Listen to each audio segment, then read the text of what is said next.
I believe they are all now sitting. I'm Andrew Ritchie, and let's get this event going.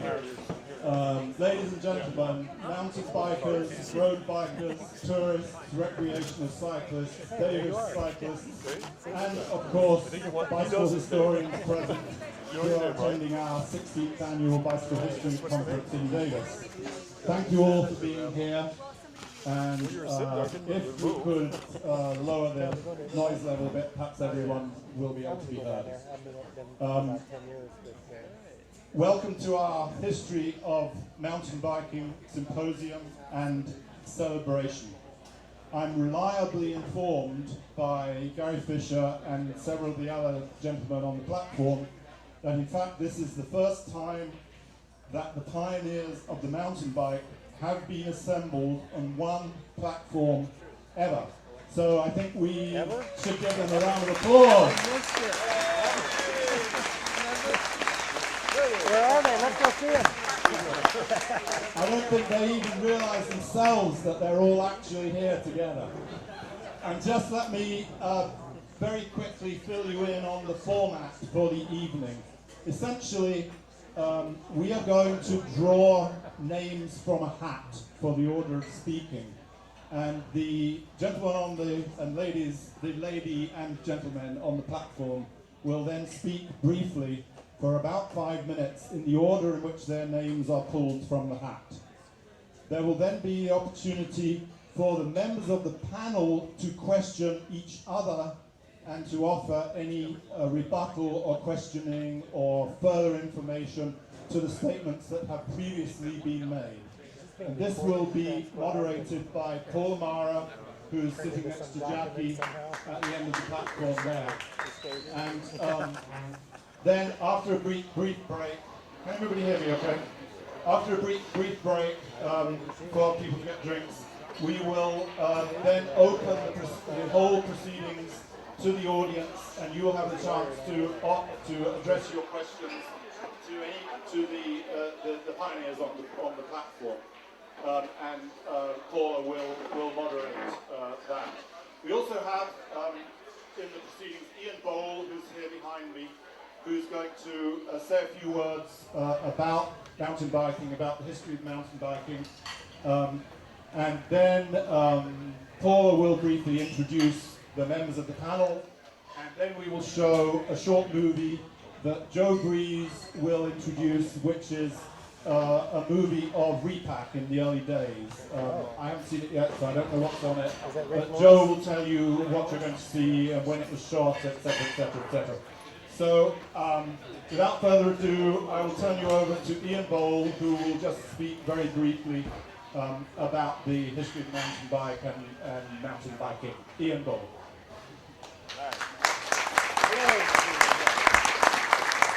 Thank you. Can you hear me at the back?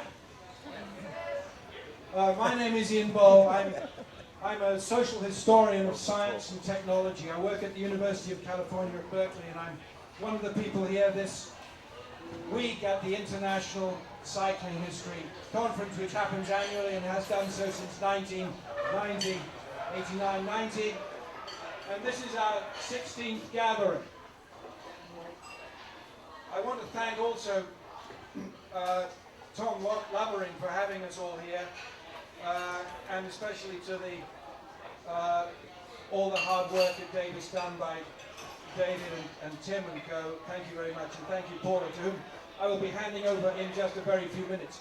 I just want to say a few things that might be able to help us make sense of what's happening here this evening.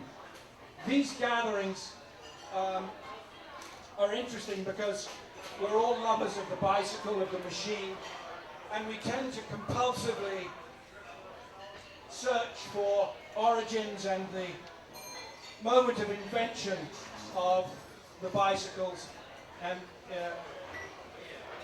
in going back to the deep into the 19th century. It's almost impossible, it is impossible, given the sources, to interrogate the magical names in the history of cycling. Names like Give me a name or two. Michaud. Animal. Yes, all right. Olivier. Sturmy. Archer. Where would Sturmy be without Archer? You know, it's a question, kind of question we ask. Part of the reason for this obsession with origins is because we're Westerners. We're Lockean individuals. We believe in the lone genius. Partly because of patterns. Priority is terribly important. And there are three moments of invention that over the last 16 years we tend to obsess about. And they all share something rather interesting. I'm thinking, for example, of the Draisienne in 1817, very early in the 19th century, just at the end of the Napoleonic War, just after the Brits had burned down the White House and other things. I won't go into sort of the overall historical contextualization, but these are typically, and then Macmillan, the famous Macmillan bicycle. These stories tend to be romantic. In the case of the Draisienne, it supposedly happened in a forest. In the case of Macmillan, it was in the Celtic fringe. These are classic romantic settings, and that actually is something that alerts us to the mountain bike. Why the mountain bike? Why this obsession with Mount Tamalpais? Well, it fits into the history of the bicycle, the myths that we tell ourselves about the bicycle. And part of the fascinating thing this evening is that we'll be able to examine these myths, to reinforce a few perhaps, but also do a bit of myth busting. And we've got some living history here. What we found over the last 16 years in these very interesting annual gatherings that we have, that the actual histories of these bicycles are much more interesting than just the myth. One of the things that was obscured to us until fairly recently about the Draisienne, about this bicycle that emerged out of the forest, supposedly in 1817, that actually it had much more to do with Heidelberg as a dynamic center of technological innovation. We owe this to Hans Lessing, who can't be here tonight. In the case of the Macmillan machine, supposedly coming out of a Scottish forge in the mists of the Scottish lowlands. Well, that also obscures the industrial dynamic of Glasgow, of Dumfriesshire, at the moment of the Industrial Revolution. It's a much more interesting story when we get the rich history. So what is it to say then about the mountain bike? Okay, the sacred omphalos of California, the Bay Area, Mount Tamalpais. Why is it called the mountain bike? What is it about Marin? We have a marvelous chance here. We've been very much helped by the work of Frank Berto in doing the first cut at a kind of historiography of the mountain bike. And behind me on the panel, we've got people, you know, raring to go on this one, I'm sure. But why Marin? Why did it happen, when it happened, where it happened? Given that biking off-road has a very long history all over the globe. Most of the cyclists on Earth aren't on roads, aren't on macadam roads, aren't on paved roads at all. So what is it about Marin and why then? And I had a couple of interesting conversations with Bolle, and I just want to give you a list of things that seem to me to be maybe important that maybe come up this evening, and then I'll hand over and we'll hear from you. Okay, so when we hear that Tom Ritchey said that he made his first bike in the garage, or whatever it was, at the age of 14, that was 1972. What was it about 1972? What was happening in 72? That's clearly crucial. The beginning of the 70s. Well, I would say one, as a kind of social historian trying to contextualize, 1972 was the last year of the longest boom in the history of capitalism. So, the mountain bike comes out of a context in which we're talking about a very important fact about political economy. When these characters, by the way, would you buy a mountain bike for any of this crowd? Hippie bike fanatics. Hippie, that's interesting. Hippiedom and what happened here in the 60s is obviously crucial, it seems to me. In what ways? Maybe we can get some clarity on that this evening. In 1973, the first BMX production bike. It's only as recently as 1973. That's rather interesting. The great bicycle boom, the astounding and incredible spike in bicycle sales in the early 70s. What was that about? Was it related to the crisis in petroleum, the great oil crisis of October 73? Apparently it seems not to have been, although that's one of the stories that we tell ourselves about biking in post-war America. What about California as an outdoors paradise? Hiking, camping, the culture of the body, this is important. The political economy of cannabis, I dare say, will come into this evening's proceedings. One of the stories that we notice about aviation is that it owes a lot to cycling. If you look at that picture, the famous Wright brothers pictures, and you look at that picture and you see, well, my God, 80% of that are bike bits. It's made by bicycle mechanics. What's that about? Well, the Bay Area is a center of the military-industrial complex. In what ways is that important? I think this evening we should interrogate and we'll hear about the culture of engineering, of aerospace, of tinkering, of garages in Marin. Marin was, maybe still is number 2 now, but I think was the wealthiest county in the United States. What is that about? Surely that's got to be important. Vietnam, the history of Vietnam, of those who went to fight, those who didn't go to fight, the culture of masculinity, of heroism and despair that entails, that may well come into the picture. And finally, again, the question of the long capitalist boom, and I'll finish here. One of the fascinating moments in Frank Berger's account is, of course, about the pyramid, the mountains of old clunker frames that were lying in San Jose, and even larger mountains of them up in Oregon somewhere. These became the basic materials for the R&D, the testing to failure on Mount Tamalpais, what came to be known as the mountain bike.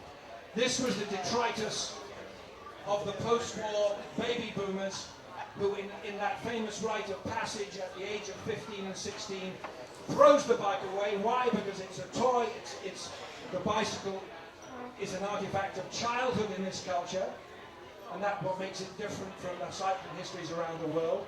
You throw it on the lawn, and you get into the motor car. Those frames were lying around. Nowhere else on earth would they be lying in those numbers, forgotten in heaps, in Oregon and up and down the West Coast. So, okay. So our panelists tonight were asked, what would you like to know, people in this room to know about? If you were asked in a few minutes to say, what was your part in it? I hand over now to Paula, who will introduce the panelists. All right, Paula!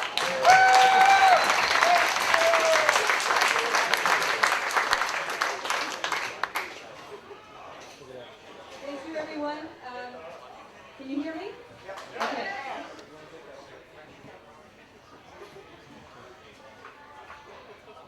It's a wonderful honor, as you can imagine, to be invited to help in any kind of way with a gathering like this.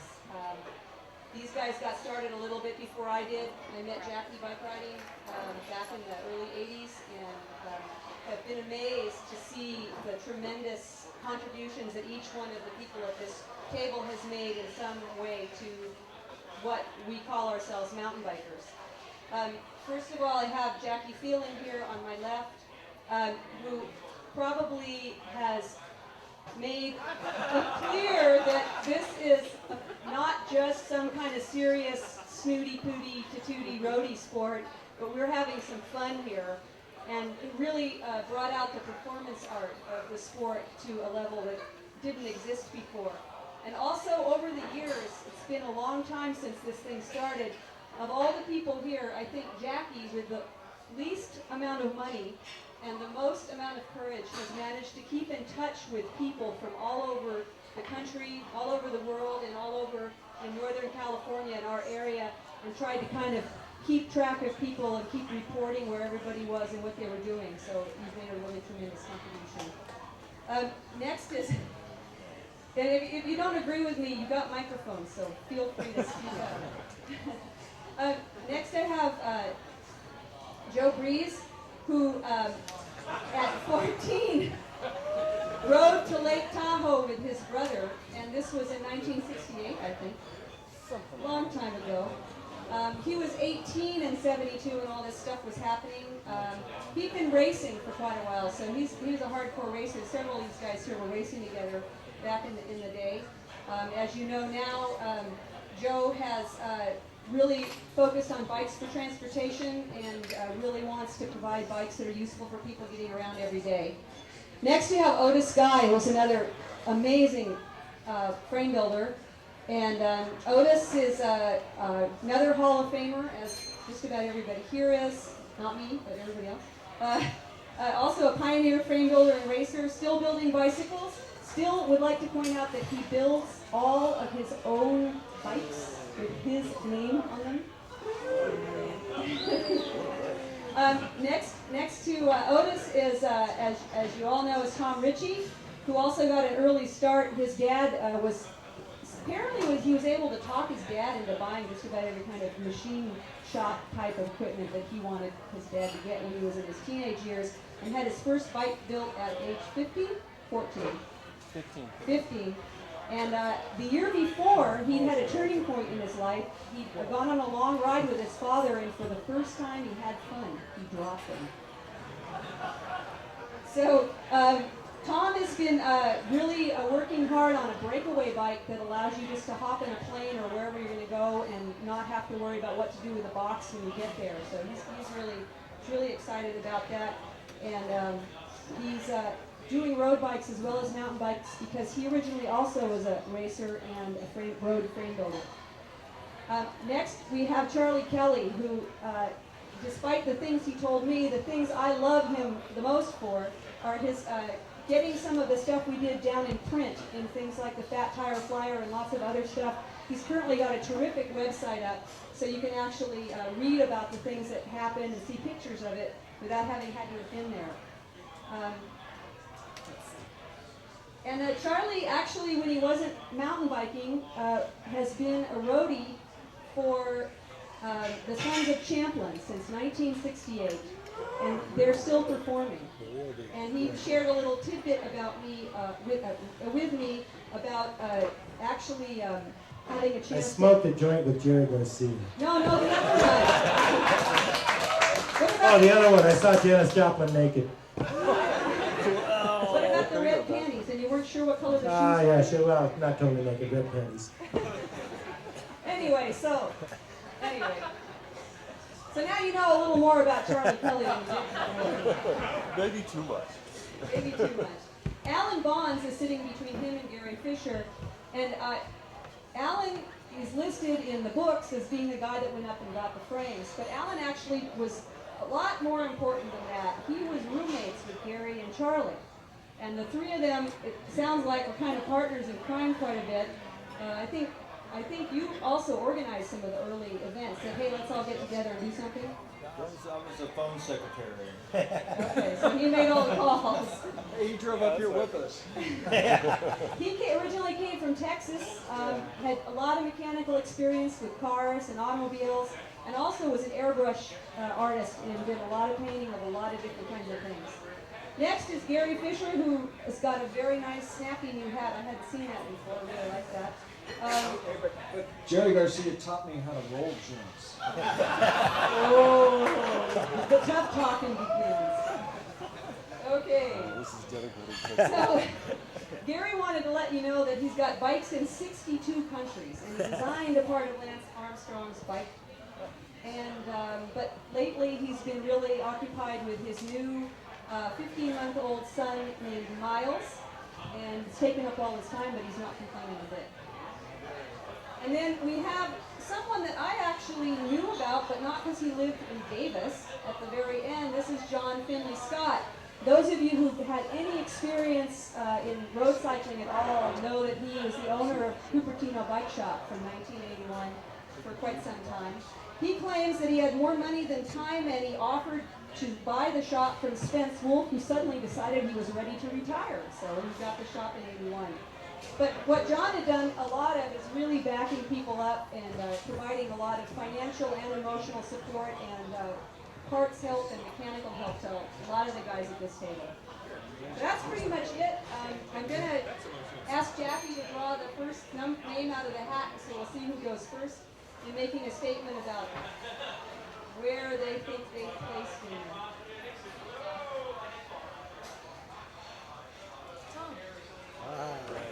Go for it. All right, Tom, it's you. Lead off man. What about the movie? Oh, you want the movie first? Yeah, I thought we were going to do Oh, okay. You're off. Oh, you have to. Yeah, sure. Sorry, Tom, but now you have more time to I'll start. Just ready to go? Yeah. Okay. So they asked us to bring things, and I thought it'd be nice if I brought along the it's a segment from Evening Magazine. I don't know how many of you remember Evening Magazine. It's become a pretty popular format. Joe. Hey, stop that dang thing. Anyway, okay. Are we going to roll it through 2 times or what? Okay. So. Fred. Anyway, all the grease is gone. It's vaporized, and then you gotta go home and recap your house. Most of the racers ride up to the starting line in the truck, but some of the howdier souls actually walk or ride their bikes up the mountain in order to check out the conditions on the race course.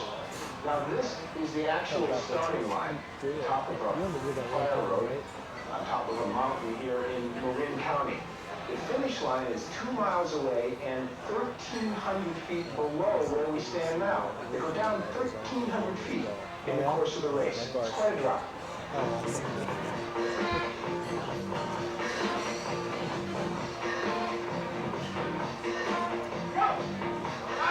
Joe.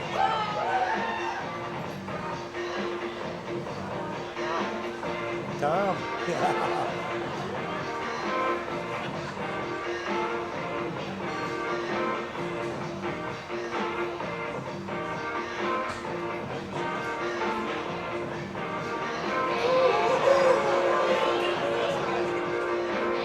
Fisher, writes for Bicycle Magazine and works in a bike shop. I hear them calling you the Fish. Why is that? The Fish? Just a nickname. Maybe it has to do with my writing style. I wiggle in that, thing's pretty good. Now, where did this start, Gary? It started in Larkspur about 12, 15 years ago with some kids.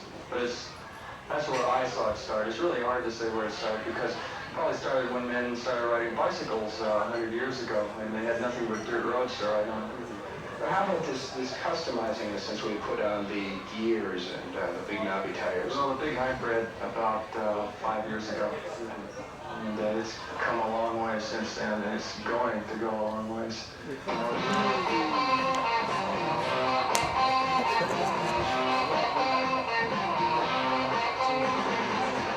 best time ever recorded for a repack race is 4 minutes and 22 seconds, achieved last year by Gary the Fish Fisher. But it's important to note that clunkers are not designed only for downhill races. In fact, some riders say the most enjoyable form of clunking is cross-country riding. They even have a saying that goes, clunking is best away from the cops, the cars, and the concrete.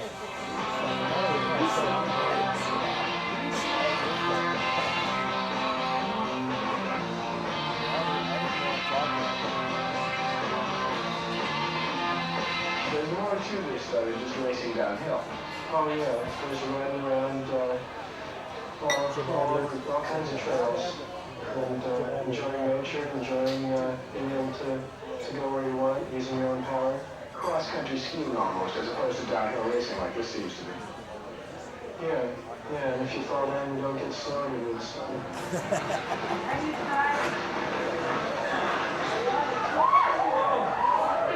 We're at one of the switchbacks now. along the repack course. This is traditionally one of the spots where riders wipe out. You can see why.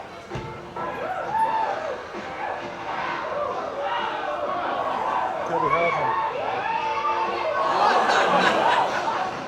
Here's what happens on Matthew switchback when a Simon. rider loses control of his bike and the camera crew scrambles to save their heads. Everyone emerged unharmed from this, with only the bicycle mangled up a bit.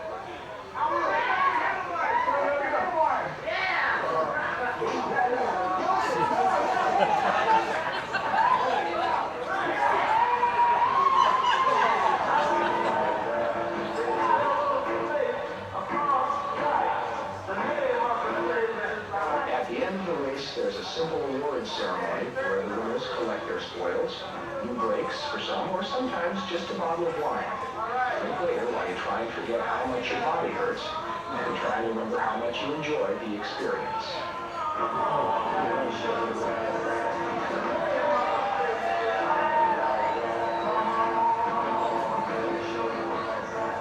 Now we understand that the Schulz company has begun merchandising clunkers. That is to say, the factory, the Schulz factory, is now making the clunkers. With that kind of development, can formal races and tournaments be far behind? It's time for break. Stay with me. Meeting next week. Hey, this was a... That was it. Oh, we were right, turns out. We were right about all that stuff. So can I say a few words about what you just saw there? That was January 1979. Just to put it into some sort of context, right there in Fairfax. I don't know if we even saw this stuff. Maybe I just. Hey, Joe, were you pissed because you didn't win the race that day? Pissed. I got a photo of you. You look really pissed. Oh, dejected. Oh, there he was, Gary Fisher, holding his prize aloft. And what was the prize? I don't remember. I just beat Oh, you, okay, and that's no. all that counted. Okay, now there it Not too many times. All right, thanks. That's really tremendous. Thanks so much for bringing that. I think we'll continue on with the program and let Tom Ritchey really go this time. Unless, By the way, Paula, is that time? yeah, we're going to shoot for about 5 minutes each if we can, so everybody gets a chance to do one go around at least. All right. Well, okay. I noticed a lot of helmets in that footage. That was one of the most safe, I guess, times in our history of cycling. The what came first, the mountain bike or the helmet? I guess we know. The thing that I'd like to just say is that as a cyclist, and I'm sure everyone here probably will say something similar. As a cyclist, the bicycle in its pure form is a bicycle, and the mountain bike is something that just made the bicycle more accessible to more people, and as a result, it flamed just a lot of passion that became cycling in a lot of different forms in the future. And as I look back, the owners of mountain bikes, the first owners of mountain bikes became owners of road bikes and became owners of other kinds of bikes, and that's the most satisfying thing to me. My first bike was a road bike, and as I wanted to figure out how to create things on my own, I figured out the process of frame building. There was no schools at that time. You basically just had to go find a source for some raw materials, some tubing and some lugs, and just do it. And had a good run at doing that, and probably built about 1,000 road bikes previous to the first mountain bike that I built.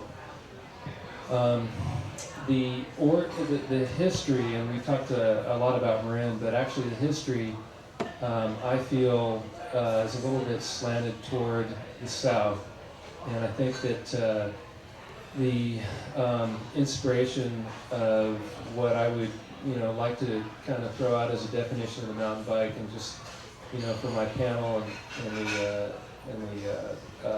respect of my peers right here, I think should be defined by maybe 3 or 4 things, and we could do that easily. It's a big tire. It's a It's a flat bar, it's multiple speeds, and it's got brakes front and rear. Maybe there's some discussion that we can have about that, but those kind of bikes really started showing up in the early 70s, and they started showing up actually in Saratoga. And I feel that in the time period that I had a chance to race road bikes and be involved with the sport in the early 70s, there was one person that mentored a tremendous amount of people in the panel here, and that was a guy named Job Brandt. And he never owned a mountain bike, but he took us all off-road. He took Joe off-road, he took Gary off-road, and we enjoyed road bikes in a way that most people didn't understand, and most people don't understand today, in which I still take the road bike off-road because we live in a great environment that has conditions that you can do that easily. Now, the mountain bike has changed. You wouldn't necessarily want to do that where people are riding mountain bikes right now, but off-road is possible with a lot of different types of bicycles, and basically it was inspired through one guy that never owned a mountain bike, and that's my little story. He's not here tonight. He's 70 years old, and he's probably ridden more off-road miles than any one of us on this panel. The area that I lived in was an area of inspiration. Silicon Valley wasn't called Silicon Valley until later, but the ideas that came and the people that were at the hotbed of racing at that time, and the ideas of industry were doing a lot of things that basically we had a great backyard, and we had a lot of tools that were being inspired by universities and people of universities and people just of education and cycling and racing. The Cupertino Bike Shop, in which John Finley Scott ended up owning, was a bike shop that I frequented in the early 70s. It was owned by Spence Wolf and his wife, and it was the racing component technology of that time period, I feel, that became accessible and available to people that wanted to put that technology and acquire that technology and put it on bikes that were not racing bikes. So the experimenting with components from the touring side of Europe and the racing side of Europe became accessible and available to those first people that were riding in the Saratoga Mountains and the Santa Cruz Mountains.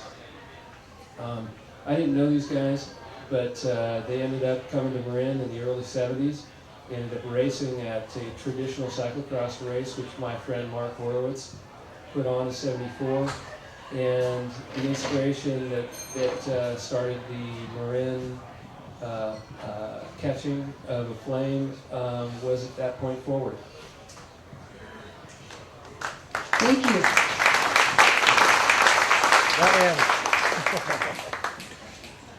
Our next speaker is Alan Bonds.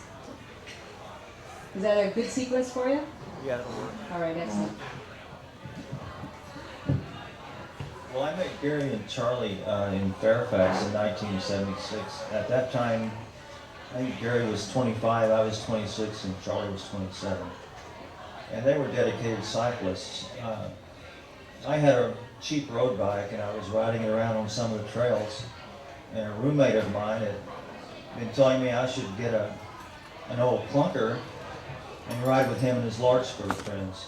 So we went over to Larkspur looking for some of these frames, and nobody had one to spare. But there was a story going around about this huge stash in Oregon, and me and Ian Stewart went up there and found the place and brought back 100 frames.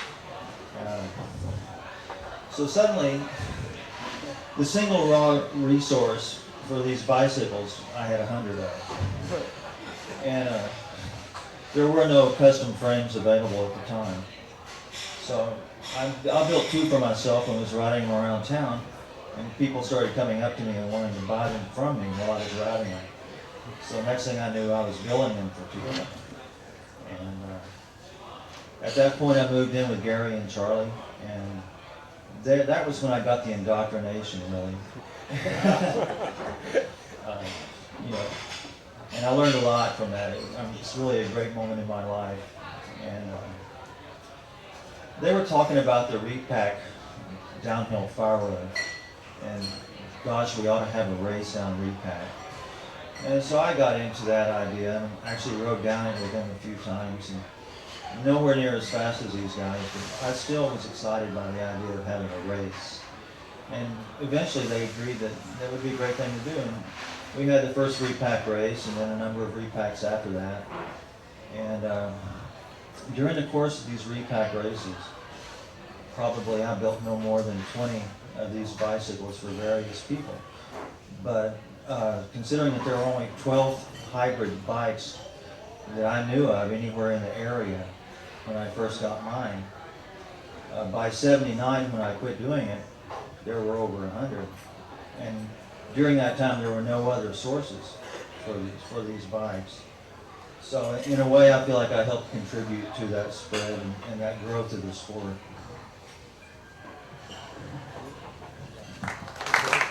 Thank you, Alan.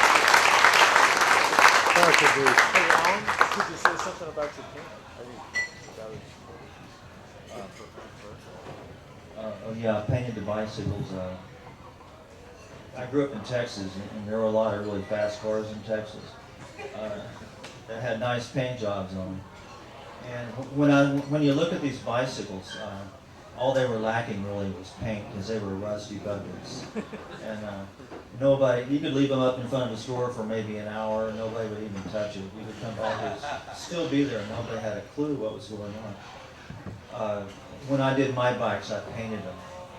And I put the original designs back on them, and they look like the guy that never got the bike he wanted when he was 10 years old for Christmas. This was the bike. So it really appealed to a lot of people. And I got into the look of it and made the bars just so, and the saddle just so, and everything coordinated so that it came out looking like a 32 Ford with flames, basically.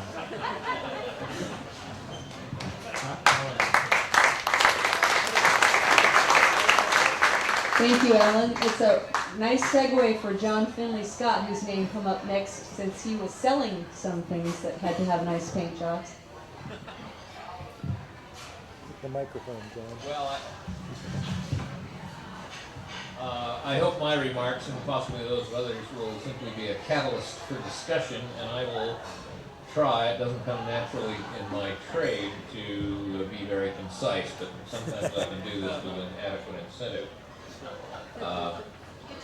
My presence on this panel is actually due to the actions and grace, if I can say that, of Gary Fisher seated next to me more than in person, because he had a strong sense of history, and I was fascinated by the fact that I built, I'll describe briefly, a dawn age, dawn horse mountain bike when I was a sophomore in college in 1953. And I'll describe that briefly.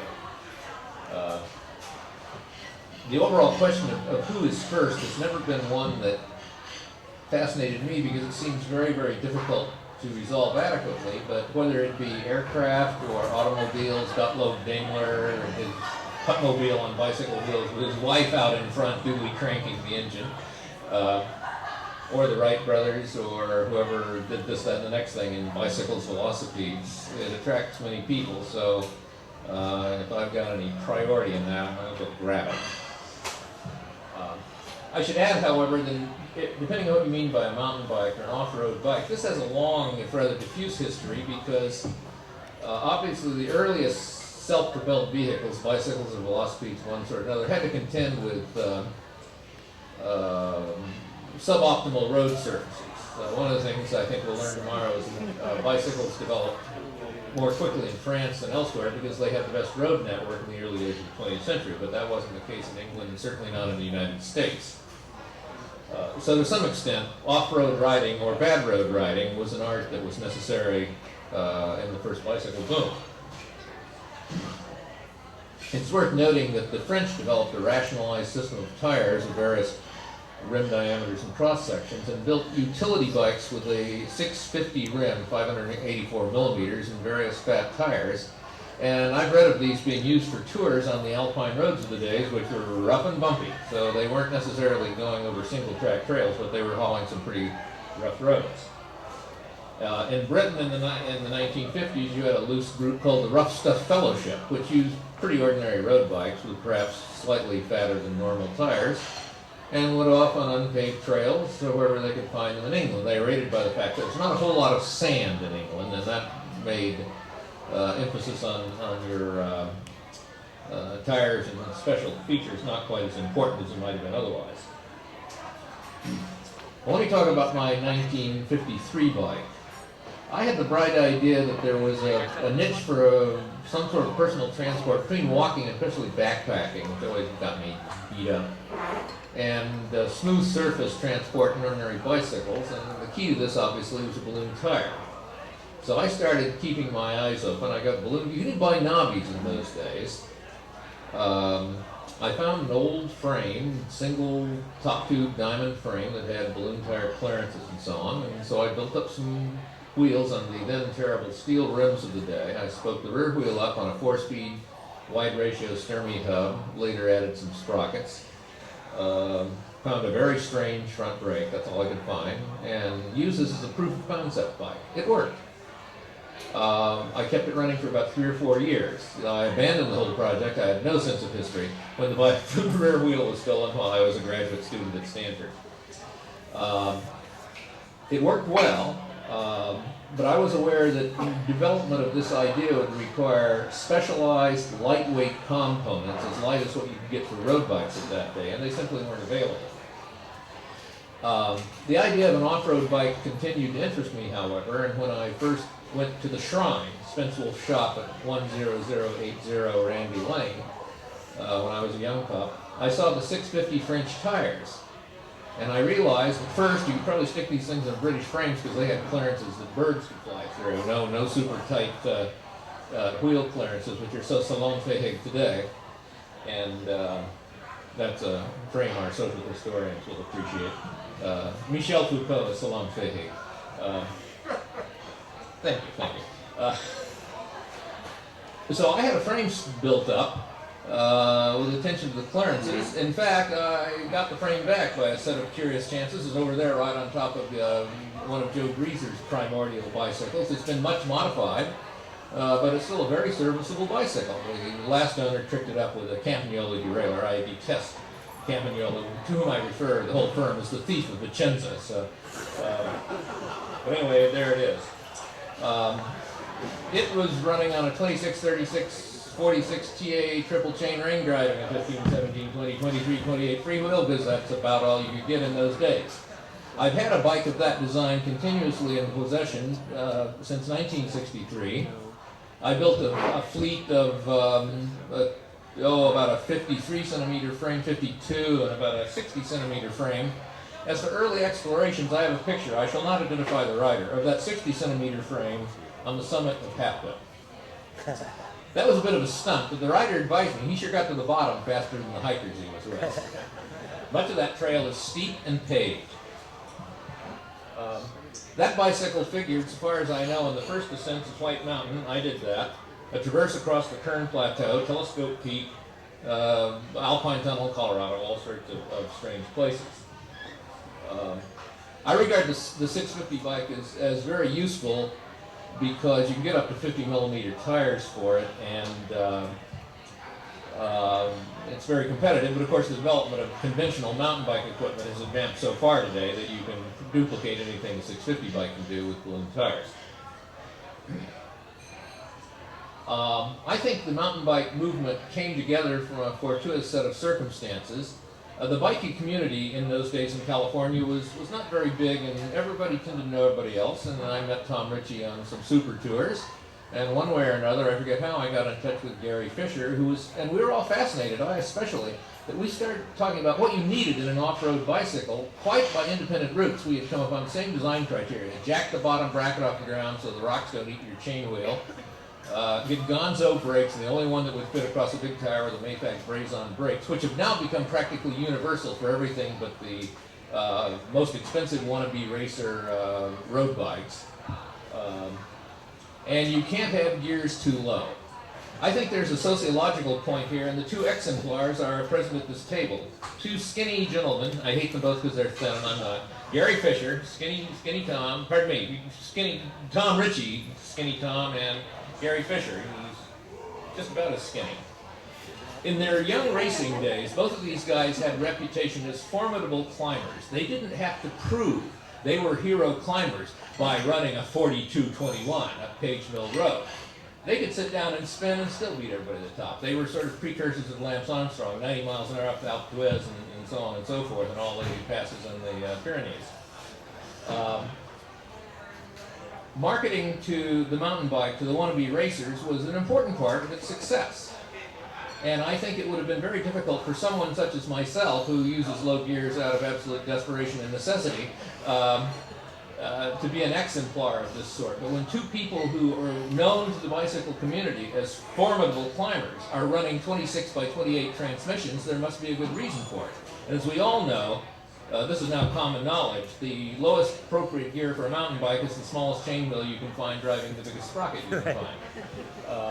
I think the marketing of the mountain bike would have been much delayed without these two tall, thin hero climber exemplars who are seated to my right. An important part in the development of the bike was that components became available in the late 1970s that weren't available before. It was an awful lot of road equipment that could easily be adapted. The tubing was available, people knew how to build frames. The big clearances were not an insuperable design problem. Mayfac brakes you could buy by the bucketful. But the most important thing was the aluminum Araya rim, which made possible a light, strong, high coefficient of friction braking surface rim. And after that point, the mountain bike took off, and the continuous technical development of the product we all know very well. I think the essential ingredients there were strong bikie culture, concentrated in the Bay Area, whether it be Saratoga or Santa Cruz County and San Mateo and Santa Clara County or Marin County. An interest, mechanic tinkering interest in developing new gadgets, which we saw at various things in this conference displayed in the 19th century England. Well, the same approach to life continued over in Marin, and most important, entrepreneurial spirit. And we have some of the founding entrepreneurs here. The one I know best is Gary, whose talent in bicycling is exceeded only by his genius as a marketer. I would have to say, in terms of not that everybody here has not made a crucial contribution, but Gary's contribution is the one that I certainly think gets pride of place in terms of entrepreneurship.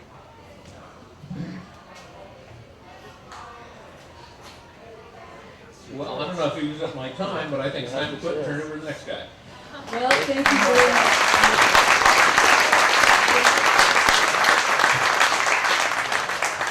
And I don't think there could be a more perfect person to follow that wonderful background chunk there than Joe Breeze. Meaning... Well, he's got notes too. Everybody's working from home. So, I guess I'll state how I got into it, how I got into mountain bikes, how I got into this fat tire off-road thing. And it was a little circuitous. I also was a road racer, and also very much in love with bicycles. And I thought everybody should know about bicycles, and I think a lot of us feel that way. And from an early age, I knew bikes could get you around, and my dad rode his bike to work and all that kind of stuff. But I tried to figure out different ways to interest people in bikes, and one of them was through road racing. And gee, you ride a road race, maybe somebody in the newspaper writes a squib. These guys rode from here to here in this amount of time, and wow, it's amazing. They're not like those sidewalk bikes we know about. This was back in the 60s. And I eventually got into road racing to do that, and to have fun too. But, and I figured when I got into racing that I'd run into a whole lot of people with a similar interest, and that actually wasn't the case. A lot of them were there just to race their bikes. But anyway, another way where I wanted to, I thought I could influence the people and turn them on to bikes was through bicycle history. There's this vast heritage of interesting history and lore in with bikes, and I thought, well, I'll have some aptitude in working on bikes. I'll take some apart and put them back together a little nicer and display them in front of people at different places, and wouldn't they really appreciate bicycling through that? Well, I tried that tack, and actually Otis was doing it with me there for a while, and our road racing buddy, Mark Venditti as well. And we went around the state of California during road races. After road races, we'd go visit some old bike shop and some old dump, and we tried to find it. And porches, oh, look at that bike over there! And the idea was to get these bikes, restore them, put them in front of people. And well, then it was even back in the early 1970s, this is like 1972, 73. It wasn't even easy to find these old bikes back then, and easier than it is now, of course. But so anyway, I'm down at a bike shop in Santa Cruz, Brands 40 Bikes, and with Mark Venditti, and we spied all these bikes in the back of the bike shop. And I checked going down the road, and it was like in 1950s and 1940s and 1930s, and I'm thinking, we're going to get back to the turn of the century with these bikes. But it quit at about 1930 something. You know, they're just balloon tire bikes. And well, you know, we came all the way down to Santa Cruz. We thought we were going to find some nice old bikes, and they got these old clunkers, or we saw these old clunkers, and Venditti said, you know, buy one of these old bikes and build it up. And we did. Or I did. I offered the guy $5, and I got this old Schwinn, and it was kind of the booby prize of the day. Well, I brought it back home, and Venditti said, try it out. And wow, it was a heck of a lot of fun. And so we got into this. This is kind of a tangent to what I thought it was going to be. We were just having fun, but wasn't this a fabulous bike? Well, along about the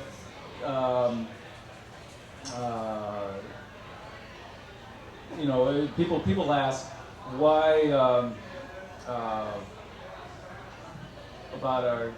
why were we doing this? Okay, the fat tire thing. I had an enjoyable. That first ride I took down Mount Tam, I was like, wow, this is incredible. It's so different than road biking, which we knew. I mean, we knew the roads in Marin County and Sonoma County like the back of our hands, road racing. Here, right in our backyard, was this wonderful thing, Mount Tamalpais. And this was the bike to get us around and enjoy Mount Tam. And an aspect that I particularly liked about this bike was that it took some skill to ride it, more often than a road bike. A road bike, yeah, you can ride fast. It really, you can appreciate being skillful at riding on. But with a mountain bike, you have to be more skillful more often. And that was something I really enjoyed. And so it intrigued me. So I'm going to just touch on a few things here because I'm going to run out of time real fast. But in the spring of '74, I took an Eisentrout, Albert Eisentrout, frame builder. Yeah, we all know good old Albert. I consider him, Albert Eisentrout, the Renaissance frame builder in America. That is, he was passed the torch from Oscar Waston in Chicago. And he's the guy who really brought it about. And when I was growing up, heck, when I started riding these fat tire bikes, I was 19 years old. When I started road racing, I was about 16. And I saw these Eisentrout bikes, and it really inspired me to what a bicycle could be. What a piece of art. Thin, tapered lugs is fantastic. And so when I had the first opportunity, I enrolled in a class he was teaching. It was the second one. He taught one in Chicago first. And in April of 1974, he taught one in Oakland. So I got my tail over there, and it was a real intensive class, learned a lot, built some frames after that, road racing frames, of course. And so I'm doing this fat tire thing. And people are, well, these old Schwinn frames that we're riding, you know, they were from the 30s and 40s, really soulful old bikes, wonderful bikes, really enjoyed them for what they were. And they really had this, you know, this 40-year patina of wear on them that I think the Schwinns really put a lot of soul into their bikes to begin with. But anyway, they were busting. Okay, and people were saying, Joe, you know, you're building road frames. Why don't you build one of these fat tire bikes, right? And I'm saying, yeah, okay, when I get to it, yeah. And I was pretty happy riding the old bikes. And Kelley's like, you know, the biggest one of the bunch here, a good bike wrecker, and his buddy Fred Wolf in the same category. And they're saying, come on, Joe. And Larry Craig, then husband of Wendy Craig. And the Craigs took a lot of those old photos from the 70s that you've probably seen in different magazines on mountain biking. Larry fronted me $400 for the tubing for my first breezers. And I drew up. I actually drew up my old Schwinn frames in 1976, and you know, all the angles, and I wrote all those old Schwinn bikes and all the, you know, Columbias, whatever, to see which had the kind geometry, and you know, extracted all the geometry from them. And I thought, okay, if I'm going to build a bike, I got to know what I'm riding, and put all that information into the new bike. And it was essentially like an old Schwinn Excelsior, except it of course had aircraft chromalate tubing. And that was in 1977. I built those first 10 breezers, started them, raced the first one to victory at Repack in October of '77. And the interesting about that bike is, the interesting thing, is that before that time, when people saw, I mean, for the people at this table here, mostly, we understood these old bikes and, you know, what we were doing on them. My father, for instance, he was a road bike guy. And he'd come through the machine shop we had, and he'd see, you know, me working on this old bike. And I didn't just have one, I had two, and then I had three, and then I had four. And he's saying, Joe, when are you going to take these to the dump? I was like, gosh. Okay, so I'd farm them out to my friends. And then Chris McManus got my 37, and Mark Venditti got my 35 Schwinn, and took it up to Kodiak Island, got it stolen up there. But oh well, you know, at least I had fun with it for a while. And so I'm building these new bikes, and one day there in '77, and my dad walks through the shop, and he sees that bike. You know, I'm putting it was the first bike that was all built up with all brand new parts. It was a brand new bike for the first time, right? So he sees the bike, and he goes, "Well, it's an interesting looking bike. And mind if I take it for a spin?" And he takes it up the road in Bay Tree Lane, and comes back and goes, "You know, this could really go somewhere." And from my father, real critical. And you know, that was like the acid test. This could go somewhere. And it's the same thing with my road racing friends, though. They would see us riding these old bikes, and they go, "What is wrong with these people? They're riding these beat-up old bikes. You know, Joe, you have these beautiful Campanola equipped bikes. You built the frames. Why aren't you riding those?" They couldn't understand this. So one day, there I am on a brand new shiny breezer, all brand new parts, nickel-plated frame like Wendy's over in the corner there, and then it hit them. Then it was like, I get it. This is like a new bike. So after that, it was kind of, they were clunkers no more, and that's one of my contributions. Just really, I was a guy in the right place at the right time, possessing a huge love for cycling, and nothing more really. Right place, right time, but that huge love of cycling really sets us apart a bit. Just the whole Marin scene. Why did it happen in Marin? Yeah, okay, there was the incident in Saratoga. Okay, the Saratoga, or Cupertino, I guess, Russ Mann and the fellows who showed up at the cyclocross race in 1974, I saw some new art on their bikes. It was their last hurrah. It kind of reminds me a little bit of Macmillan in 1837, in that people didn't see what he did. It didn't really change what came after. It was an isolated occurrence, almost, but they came to that race in 1974. Gary, I believe, already had gears on his bike then, and their bikes didn't work, mine did. I was inspired by them. I was riding race, and I seriously disagree. Yeah, we're getting to the end of this little bit right here. Wrap it up. Okay, so anyhow, I had there was that breezer number one. I went on to make some more frames in '79, but before I did those frames, Otis and I we tried a couple of transcontinental record attempts on a tandem bike. Actually, tried it in '76 and '79, and for the '79 version, I was the Eisentrout tandem frame that we hadn't rode in '76 was too dang short in the back, so we needed a new tandem, a longer one. And so I was too busy getting in shape for this dang thing, and Tom was already building beautiful tandem frames. We thought, let's have Tom Ritchey build us a beautiful tandem frame. And so in November of '78, we went down to Tom's, and said, Tom, maybe we could build us a bike. And I said, yeah, okay, we'll see what we can do.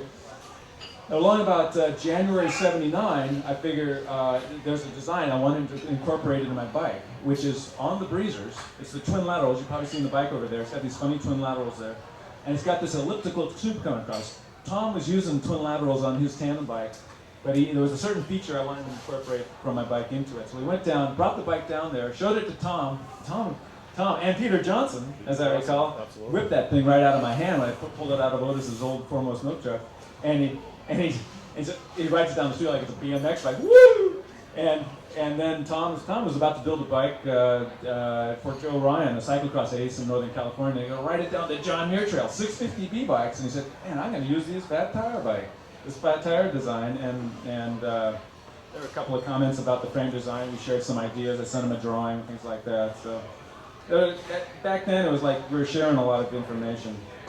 So anyhow, there's a lot we can say here, but I think I'll hand this over to somebody else now.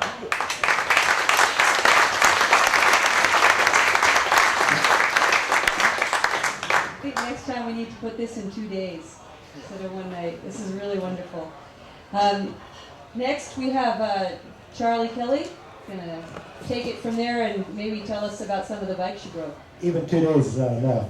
Anyway, you know, I didn't really mean to get into the bike business. It was real accidental. Very few people get to take part in anything that changes the world, and those that do, very few people get to improve it, you know, but whatever my part is in this process, we did change the world. And for me, it was largely accidental. I had a passion for bicycles that developed out of my friends driving my car into the ground, and I figured if I got a bike, they wouldn't borrow that. So I got a bike, and later on I met this guy, Gary Fisher, and we shared a house, and we had the fancy race bikes, but Gary had some old one-speeds that were a lot better for going to the grocery store than fancy Italian race bikes. So we got a couple of what people would normally use for just a beach cruiser or a town bike. And we started riding them around, and then this third individual said, hey, why don't you come up to the house and we'll go out riding on the dirt trails like we used to do when we were kids. And that guy's name was Fred Wolf. He's not here right now. And it was so funky. We had 2 bikes and 3 guys on that first ride. You remember that, Gary? We had 2 bikes and 3 guys, so one guy had to run. And we were pretty tough guys then, so one guy ran, and after a mile or so, hey, now give me a bike, you know, you run. And so that's a pretty funky start there, but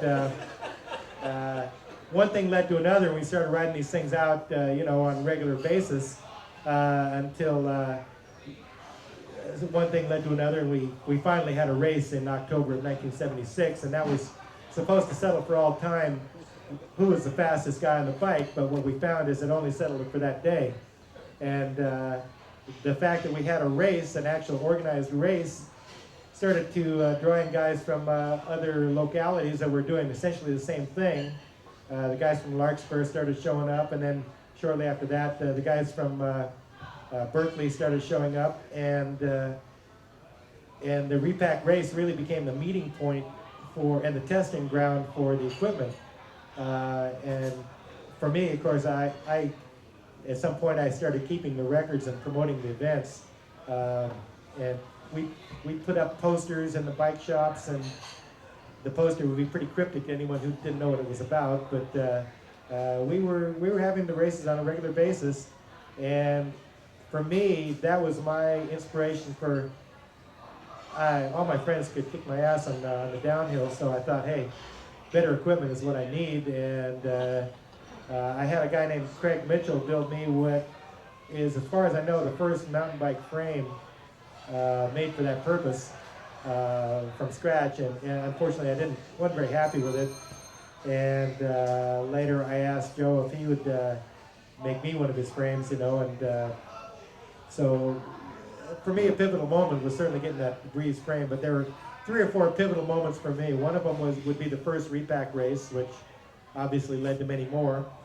And another was the day that Gary Fisher shows up with 9 of Tom's frames in the trunk of his BMW.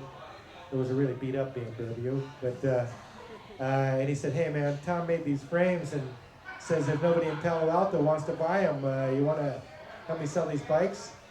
And we literally reached in our pockets and how much money you got? Whatever, the total came to a couple $100. And we went and opened a checking account and said, let's say, what do we call our company? Well, mountain bikes. All right, that sounds good. You know, and actually applied for a trademark for that name, and the trademark attorney dropped the ball and got that trademark denied. I think about him late at night still. You know. And I hope he knows what he dropped the ball on. But anyway, we didn't own the name Mountain Bikes, so we just used it for our company name. But and then a few years later, a couple of years down the road, in 1980, we tried to start a club. The club had one meeting, and at that meeting I said, well, my girlfriend and I will do a newsletter for the club. And so we put out a little newsletter, and I've got copies of it in the back of the room there, but we called it the Fat Tire Flyer. And it was just a mimeograph or a photocopied thing, a few pages, not a lot in it. But we made the mistake of writing on the first page, issue number 1. Issue number 1, well, what does that tell you? That must be an issue number 2 coming along, right? And people said, well, the club never held another meeting. We did a newsletter for a club that didn't exist. And, but somebody said, well, when's the next issue coming out? Oh, all right, I'll do that one, you know. And one thing led to another, and my magazine took over my life for 7 or 8 years. And it became the first really written record of what we were doing, although we started the magazine a few years after we started the activities. So it was all accidental to me. I never meant to be in the bike business, and I'm not now. But it was just nothing more than a passion for bicycles and being surrounded by guys with similar passions and the competitive spirit of a bunch of 20-something guys. I never meant for it to happen. It was all an accident, but what a heck of an accident, huh? Anyway, 2 weeks is not enough. 5 minutes is not enough. I'm going to stop here. If you want to talk to me, find me later.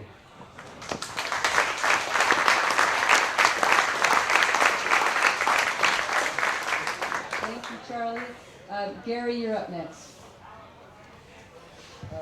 I started bike racing in 1962. I was 12 years old. I was born in Oakland. We moved to Guam. My dad was in the Navy. Then we moved to Beverly Hills. My grandfather worked for Hal Wallace. Hal Wallace was a seminal Hollywood publicist. I learned publicity early on. Thank you. And, you know... Oh, I'm sorry. Anyway, I came to Marin County when I was 15. Went to Redwood High School in Larkspur. Met the kids of the Larkspur Canyon Gang. And it was like a lot of drumming. You know, drumming circles before it became popular. We're talking the 60s here. Yeah, I did meet the Grateful Dead. They were at the bike race in Pescadero. They did the Trail del Mar. And yeah, I did become Garcia's and all those guys' friends. But you know what? I got the hell out of that, man. It just about killed me. I was doing light shows and everything. I met Charlie. I was living at the new writer of the Purple Sage's house over the summer. I met Charlie there. He's a roadie for the Suns. Charlie, like, you know, anyway, we became roommates. I was a first category road racer by then. And I'll tell you, riding dirt, messing around with the Canyon Gang was a blast. We had, you know, as Joe pointed out before, man, we had ridden every square mile in Marin County, Sonoma County, everything on the road. But the off-road, well, this is the birthplace of low growth, Marin County. And during, yes indeed, during the 60s, they stopped the Eisenhower Interstate Freeway System in San Francisco. That was Joe Alioto and the Sierra Club, love him or hate him, that started that whole movement. And Marin County was this huge piece of open space, much similar to Saratoga, San Mateo County that Tom populated too. But I started hanging out with those guys, and to me, the ratio of pushing a bike 80% of the time and riding 20% of the time, that was the only part that sucked. And to me, it just seemed so completely logical. Put gears on a bike, and well, if you're going to have gears and a freewheel, you better get some righteous brakes. So started to scavenge that whole thing together. you know, and built one for Charlie, built one for Fred Wolf, and Fred Wolf was the inspiration for the nuts and bolts of like, man, Fred would say, I want to be able to ride up this hill. I want to be able to ride up that hill.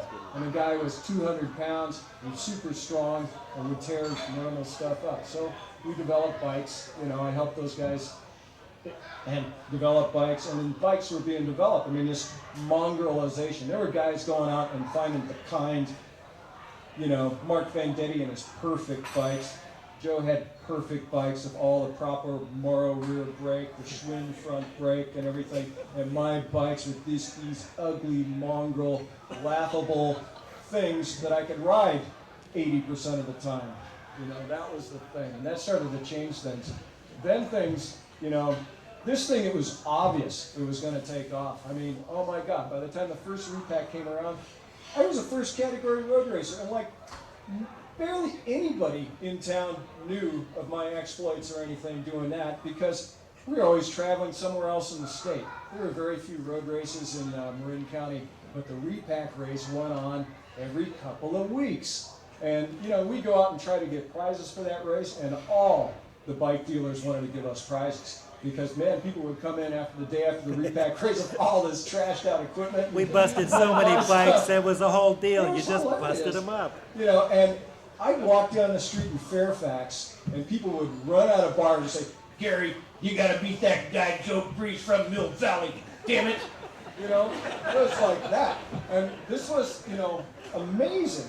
Charlie started writing in his, you know, his time in the truck. Because, I mean, Charlie is the most, you know, and he's a great writer. I was writing for Bicycling Magazine. I sucked as a writer. I mean, I got terrible grades in English, and I got the job because I was, you know, a road tester. I could ride a bike, and everybody knew it, you know. And it was I really wanted to keep that job because I got free bikes all the time. It was a charmed existence. At any rate, you know, you know, Charlie wrote a story about the repack, and I gave it to my editor at the time, which was Gail Heilman at CM Publications in San Rafael, California. And she looked at it and said, well, our readers really don't like BMX stories, so forget it. You know, then Rodell Press on the East Coast bought it, and Chuck McCullough, the publisher at the time, looked at it and said, oh, okay. And they ran it. And then I'll remember there was Outside Magazine going after it. And I said, you know, and Charlie submitted his story, and he rejected it. And I said, Charlie, call him up, ask him why, and rewrite the story and resubmit it. And he said, nah. Finally, you know, I talked him into it, and he did it. And he sent the story, and, you know, they rejected it again. And I said, call him up again.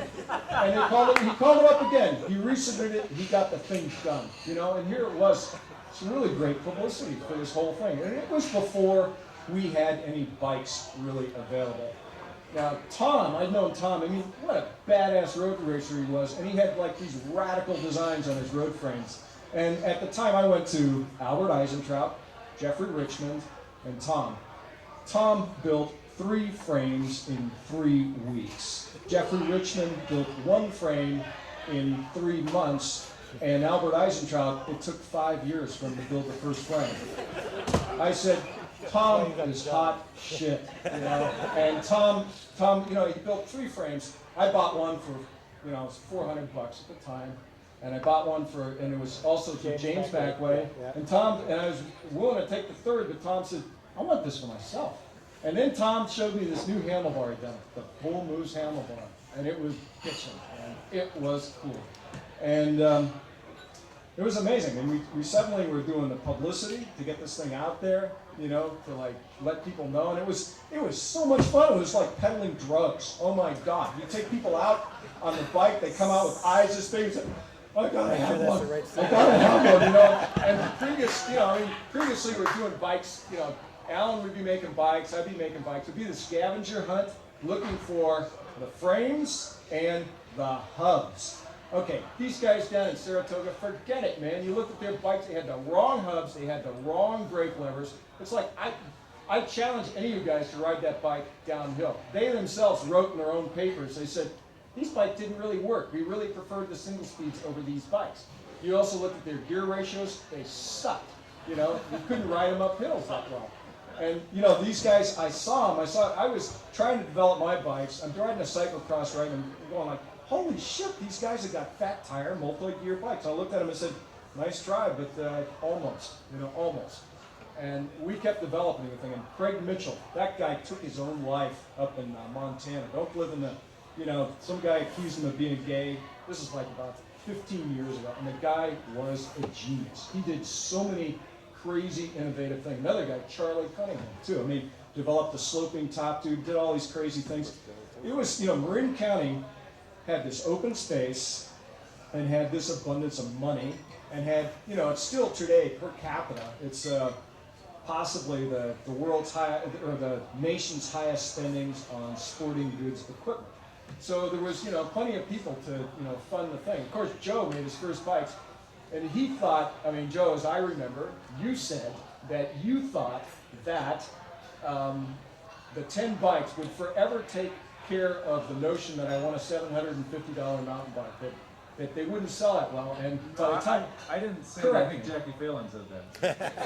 all right, but at any rate, we were all amazed that, you know, what started as an activity, you know, Larkspur Canyon Gang, it was, you know, a $5 bike, a $10 bike, you go get that at Goodwill. Nobody really gave a shit. You go out and ride in the woods, you go do a moonlight, you know, derby, and you do a bike pile afterwards, and anybody that fell down during the derby, you had the right to ride their bike over, and you know, those bikes would get run over and totally toasted and everything, and you wanted a cheap bike that, man, you'd spend thousands of dollars on a mountain bike. That was a novel notion.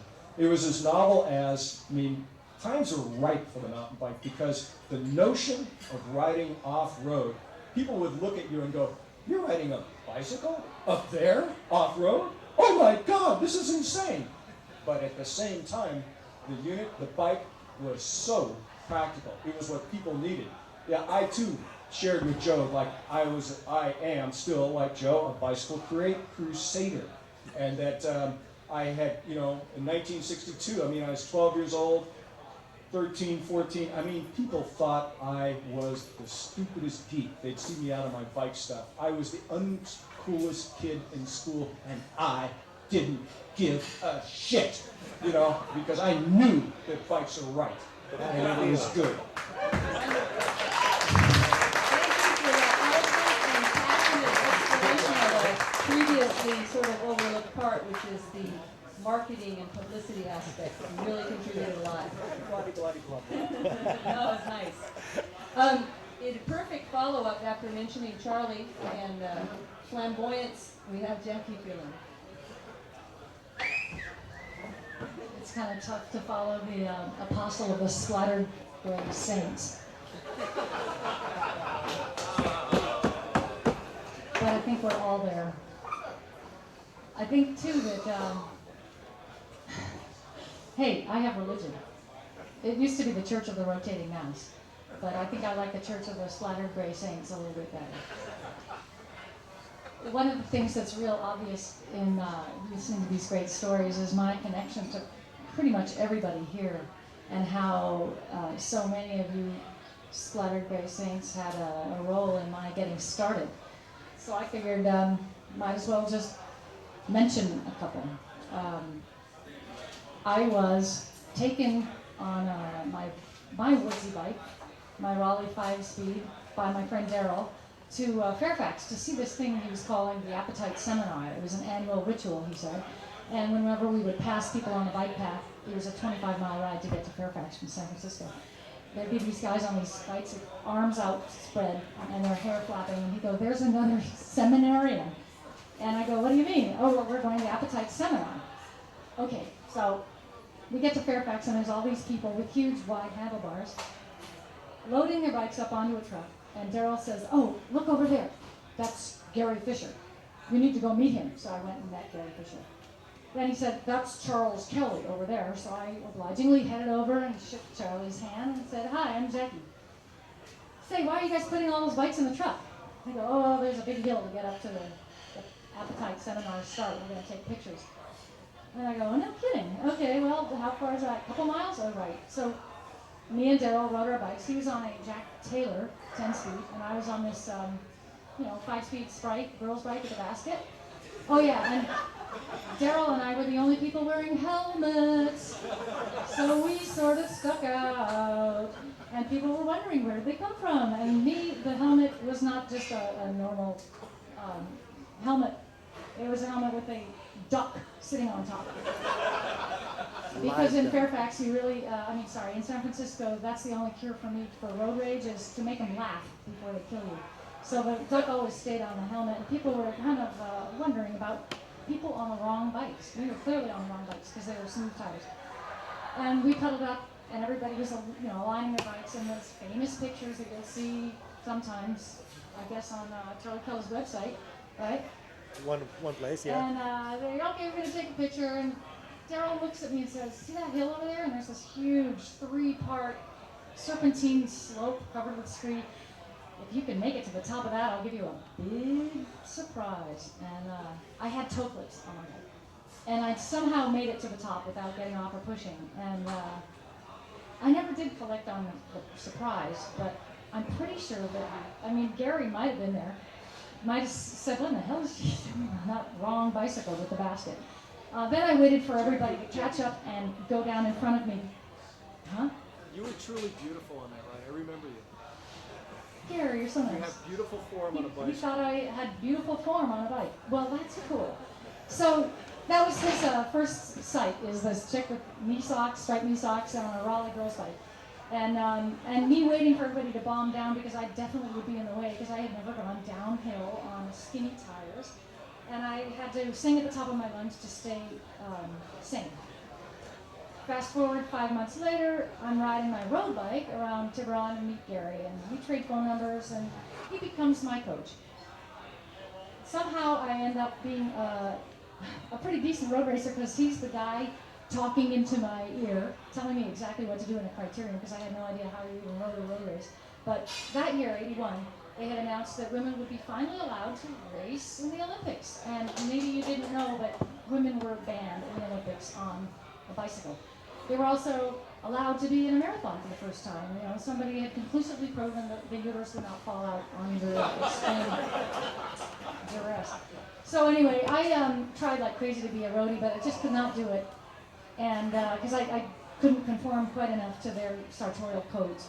So, but he took me up to my first mountain bike race on a much better bike. We borrowed a Breezer, as a matter of fact. And I did the first Whiskey Town with them and took 7th place. There were 78 racers, and I was the 7th human, which was totally cool. Because of all my road strength, I was able to conquer all but 6 of the guys. Gary was the winner, Scott Nickel was the second. I can almost name the other 4 guys. And I've still got my results in case you want to look at them.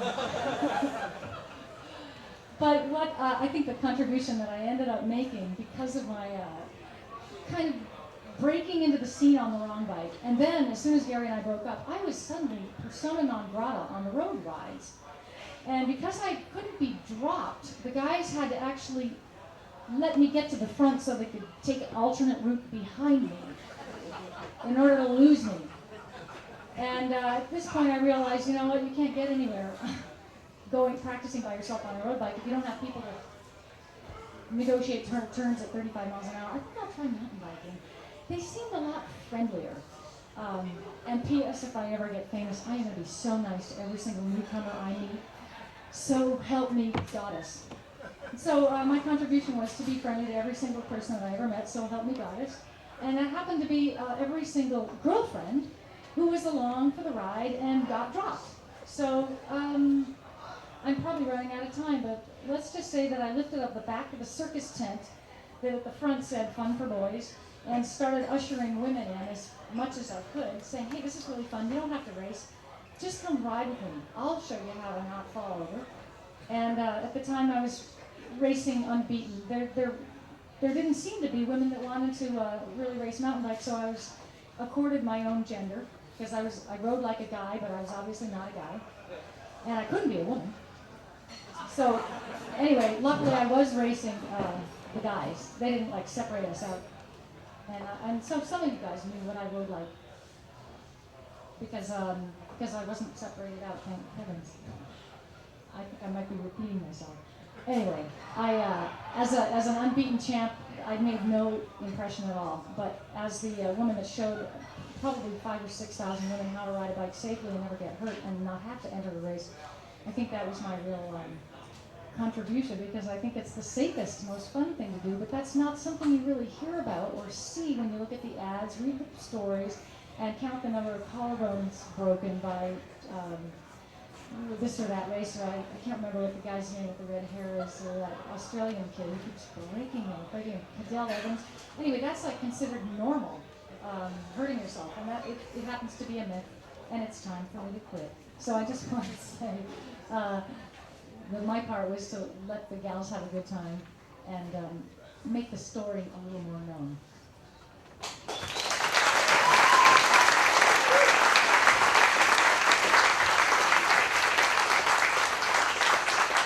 Thank you, Jacquie. I have to confess that I'm one of the people she let in. It was because of Jackie's encouragement that I got involved in this sport, and even though I'm now more involved in road cycling, my long-time involvement with the sport is largely due to your mentorship and encouragement. So, and also wiping our faces after we got done racing, so when the press took pictures of us, we didn't look quite so bad.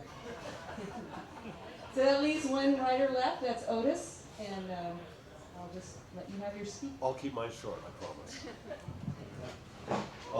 Thanks so much for all of you being here for the first thing, and your patience and everything else. We're all here because we share the same thing, and that's a passion for cycling. You know, for me, you know, when my father taught me how to ride my bike when I was 5 years old, and the training wheels came right off, and once I was able to ride the bicycle, he would come home, I'd come home from school, I'd follow him in his 57 Volkswagen Bug, back to school. In a couple months, I was allowed to ride any place I wanted in Symposium. My whole life, I've had a view of Mount Tamalpais wherever I've lived, whether it's been in Santa Fe, Fairfax, Mill Valley, or San Francisco. So obviously, Mount Tam is a very, very important thing for me. You know, I've had very close connections with all these people here at this table, especially with Joe. Part of my passion for bicycles is also its transportation. You know, we did many miles together on the road, together racing on the road. Was introduced to what we like to call the mountain bike, the ballooner bikes, by a roommate named Mark Vendetti, who had gone to Redwood High School, was a Madrone Canyonite, and he kind of showed Joe and I what the best hub was, the Morrow hub, and put front brakes on there with the Schwinn strap-on cantilevers. And the best year ballooners, like for me, was like the 41 Schwinn Excelsior. And at that time, around that time, I started working as a firefighter. And for us, it was like we're riding, you know, road bikes with skinny tires, sew-ups that get flats easily, gears. Here we have these bicycles, one speed, comfortable, and we could go on Mount Tam and discover so much of Mount Tam, where when I would hike before, I could only do maybe 1/4 of that amount. And if you look at all the old pictures, you'll see us wearing long sleeve, Levi, shirts, big boots and everything else, and that's because at that time the trails were all basically our handlebar width. And almost most of the trails didn't even have trail signs. Joe would always bring the map. He'd also bring his flower book, because we had to type all the flowers that we saw on the rides also, which is very important. So we'd be like flying down this trail, and here's this great flowers, like, oh, for God's sakes. So I somewhat learned about flowers on the rides. But for us, here we're riding these bikes, met at the firehouse, different people that had no interest in bicycles. Well, of course, we're all working bike shops at the time. Thought these bikes were very, very cool and actually worked. And since at that time we're all road racers, we're actually connected with the industry, all of us in some sense. And people always ask, why did the mountain bike happen, or what made it happen? Most people in this room at one time rode off-road at whatever age. We all did. I did long before I met Joe. What the difference was, somehow we were connected to the bicycle industry. We weren't just long-haired hippies happening to be riding on these one-speed bicycles. Yes, we were. We were also cattle and road racers who were involved going to trade shows, who were involved with different members of the industry that had Mike Senior come by in his van selling us bike parts. So for me, it was hard to say who invented the mountain bike or how the mountain bike started, but in a sense it was from all of us and our passion for the bicycle and actually having some connection to the industry. And in a sense, that's what sparked this whole thing to go. And for me, the most important part is it got America involved in cycling. We wouldn't be having click shifting. We wouldn't be having all the different parts you see on the bicycle now, on the road and on the mountain bike. In a sense, if it wasn't for all of us getting it going and getting it more popularized, getting America involved in cycling, which still isn't involved as much as I'd like it to see, made a difference for the whole world industry for bicycles.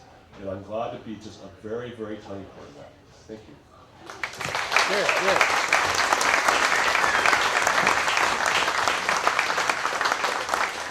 Wow. That was a great wrap-up. Do we want to take a short break, or would you guys like to respond to each other at this point? I'd rather take some questions from them. You know, we know each other. Okay. That sounds good. So should we go ahead and start taking questions from the audience? No questions? Oh. Yeah. Is there a consensus that people would like to have a break now for 5 minutes, 5-10 minutes, get a drink and come back for a Q&A? Or should we keep going? Show of hands, something. Fresh in your mind or fresh at the bar? Keep going. Keep going? Okay. Okay. All right. All right. Over to you, Paul. Okay, so I think we've got a question here in the front. Can you stand up and speak clearly, please? I'll repeat the question after you ask it. Okay, I'm going to direct this question to the panel, not to any one individual. So whoever feels most strongly or feels like they can best answer this, please be welcome to.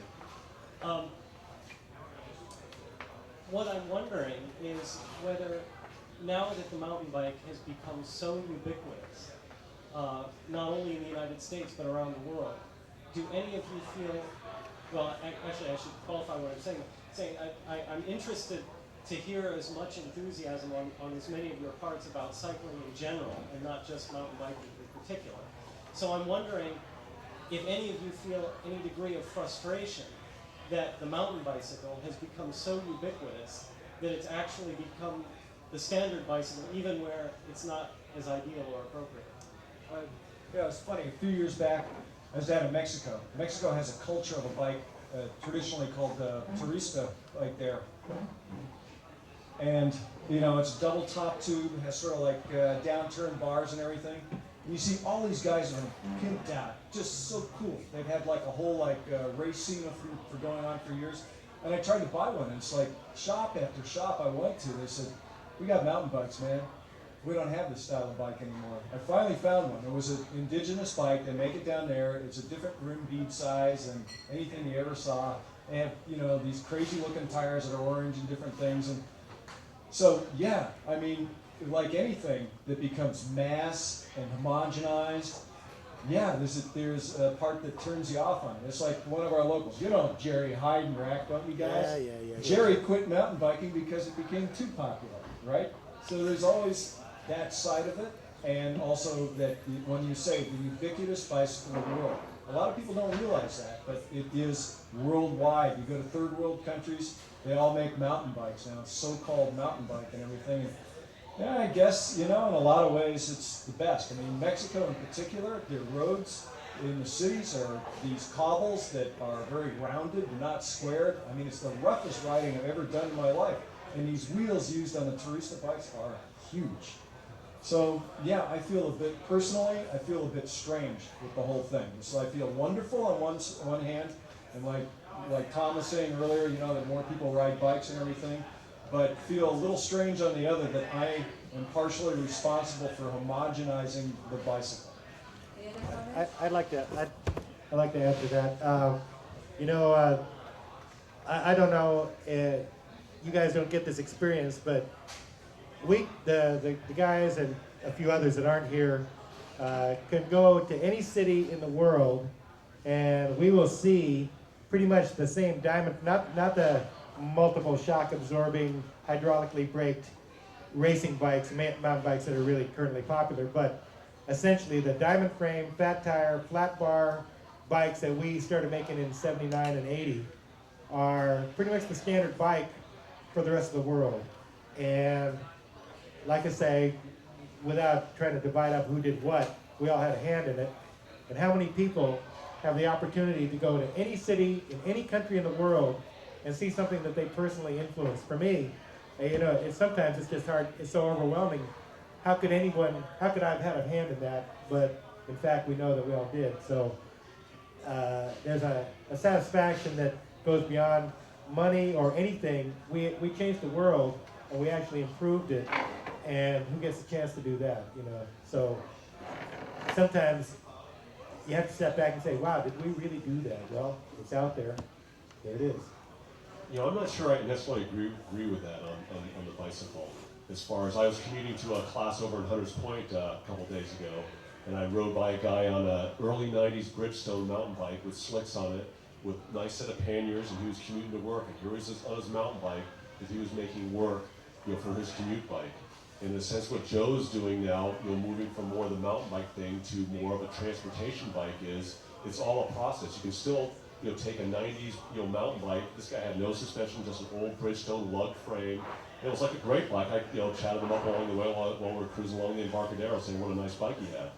You know, so that is, it's not that it's really changed. You can use a bike for whatever you want to. It's another way to get somebody on a bike. I kind of wish that I could get the esteemed folks at this panel to change things back to replaceable parts and get Shimano to stop making everything new for the sake of making things new, and maybe back up that silly 9-speed chain and have repairable things so that you can repair 1965 Raleigh Sprite without being an archivist or a curator of that particular bicycle. So change it back, eh? No, I think I see some very good things. I'm sure you recognize the good things. In a lot of places where people did ride a bicycle once upon a time, it made the bicycle relevant again. The mountain bike did, and that's a wonderful thing. And whether it's a mount, it might be a mountain bike, but yes, like Otis mentioned, people are adapting the bike to their needs to be able to use them in everyday life and get around in a self-sufficient manner. And I think that's wonderful. I think that outweighs any downside to it. I think it's gotten more people on bicycles is the net gain. And another part of that too is that a lot of people that they got on bikes are actually realizing that they can. Okay, a lot of people who got on mountain bikes way back when were new to bicycling. They weren't coming. Some people came from road bikes, but there were a lot of people who saw the mountain bike, and like I said, it made the bike relevant to them. And they've gone on to realize that, my God, I can use a bicycle not just for recreation, but for transportation in day-to-day life. And I think an important point of that, or a hope of that, is that the people as popular as we as cyclists might see as popular as we might see cycling today, you know, that we do it, and isn't it, Lance is winning the tour and da-da-da-da-da. I see this as representing, the people cycling today as representing just 10% of the potential of people riding in the United States. And because we have a bicycle now, a revolution in bicycling here in America, people are figuring out how to incorporate bicycling into day-to-day life. And that, I think the mountain bike had some influence on. So John's got a couple comments too, I think. Oh, sociology. Oh yeah, okay. I can follow up on various remarks. I think one thing that the other speakers have touched upon that I very clearly remember was the extreme rideability of mountain bikes very early in their history. One of the things that is notable about the mountain bike is, well, you can go in and spend plenty on the current completely tricked out mountain bikes with suspension and disc brakes and mysterious fibers, titanium, carbon fiber, all made in outer space by Virgins to keep it at the highest quality. But the fact is, if you get on a 1981 or 1982 mountain bike, even at low price points, and strip it up, oil the chain, it's still a serviceable bicycle. And when you get on that bicycle, it is fun and pleasant and easy to ride from the first trip around the block. This was definitely not the case with a top-end road bike that preceded it, say, in the late 1970s, which catered, as inevitably happens, to the wannabe racer crowd. and was a skittish, difficult bike if you had not ridden anything beyond your kiddie bike in years. Now we all know that those bikes are superbly adapted to their function of traveling fast on roads, and they're you'd make very few changes in them, if any. But the fact that a mountain bike was easy to get to ride early on was of great importance. As I saw sales taking off, doing business with Gary and Tom and running Cupertino Bike Shop, I simply, like any merchant, was, humble. That's very hard for me to be humble, but you're humble in the face of market preference, and the bikes came in the back door and went out front very fast. It hasn't been a complete takeover, despite the fact that they are widespread and probably still the biggest sellers at lower price points in the market. In the top-end market that has been the specialty of the Cupertino Bike Shop when Spence founded it, and when I owned it, and when I sold it to Vance Strock, mountain bike sales have plateaued, and the tricked out, fundamentally unrideable to a novice road bike is now the top seller, along with all sorts of specialized things, tandems and what have you. But this is a stable market share within an enormous expansion of recreational cycling, not only in the United States, but throughout the industrial and modern world. If you're going to look at this in terms of the present day from the context of cycling history, what you are seeing in these parts of the world is a very dramatic shift away from utility cycling, away from child cycling, to discretionary recreational cycling by adults with discretionary spending, hence the high price points of a lot of the bikes. And the mountain bike has clearly an assured place in this market. But the first thing you have to understand about why the mountain bike has been so popular, and I confess it's puzzled me. I thought the boom was going to end, something that went on and on and on and on and on before it finally started slowing down in the late 90s. And not receding, just slowing down, is that it served a very definite niche. It expanded the scope of recreational cycling, but the demand for recreational cycling, for the tremendous growth of endurance sports. Leisure provides what work denies.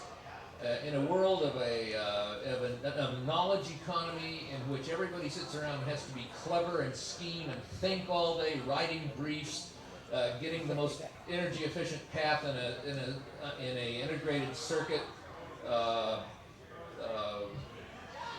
coming up with tricky audits for sleazy corporations, whatever it is, something you have to do, think for a living. Nothing appeals so much as mindless exercise. It's the only place from which you can gain release from the tyranny of your ever-acting mind. That explains the growth of endurance sports, whether that be running, swimming, climbing ropes for all I know, and certainly cycling. They all appeal to the same people. A triathlon, a runner, all of them understand immediately why cycling to the stage where you're so exhausted you can't remember your name except you wrote it on your left hand. Is fun. Well, that's a worldwide trend, and the mountain bike has got its very definite niche in terms of exploration, recreation, fire roads, single tracks all over the place. It appears to be, for reasons I certainly don't fully understand, to have been the right consumer product at the right time in the history of cycling. Yeah. You did that without notes, didn't you? Have some more questions from the audience? It's a really good one, by the way.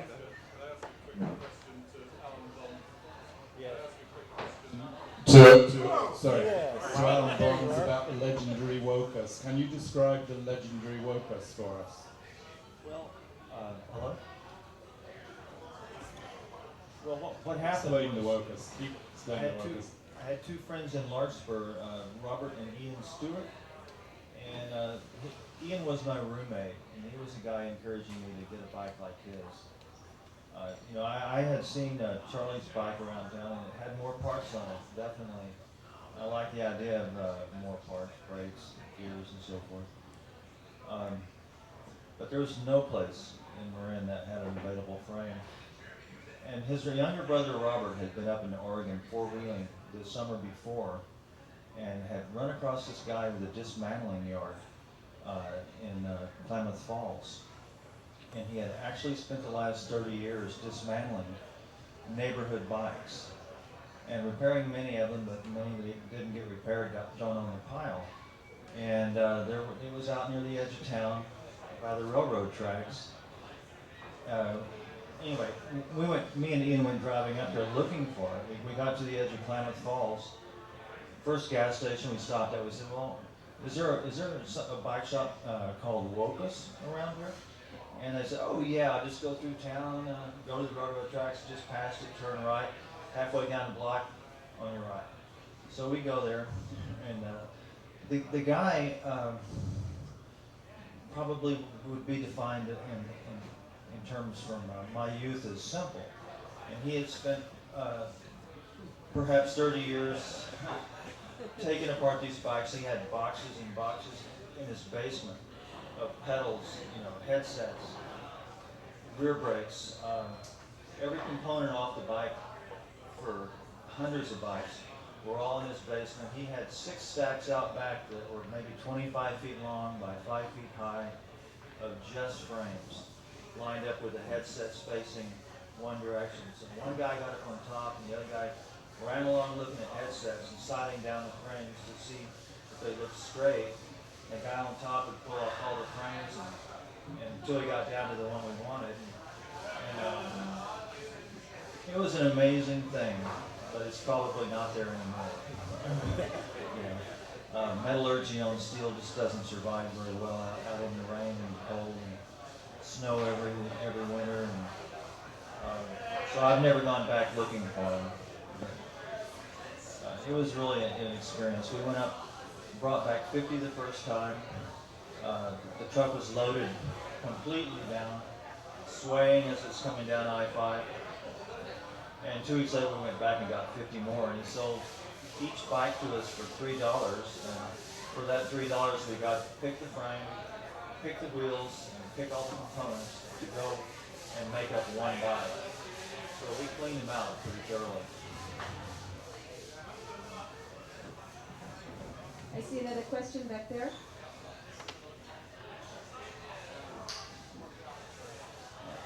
Hello? I just wanted to ask if a couple of you who are manufacturers would care to comment on when, if you could describe maybe when you first realized that you were going to make money doing this. It wasn't just... Well, those of you who makes money? Or have made money.